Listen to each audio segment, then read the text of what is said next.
Guy, with this one you carry bag, where you go now? I wan go sell my clothes too. I wan go sell like this now. I wan go sell my clothes.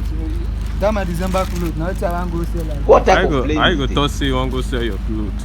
My girl na say I do valentine something for her. I sell my clothes and I buy valentine gift for her. You come and sell yourself. Sell it.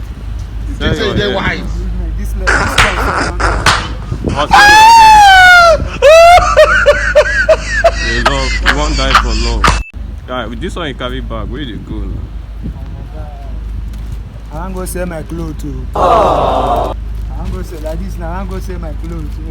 That my December clothes. Now I wan go sell like. What type of plane? I go talk say you wan go sell your clothes. My girl na say I do valentine something for her. I sell my clothes and I buy valentine gift for her. You come and sell yourself. Sell it. Sell your They hair. wise. This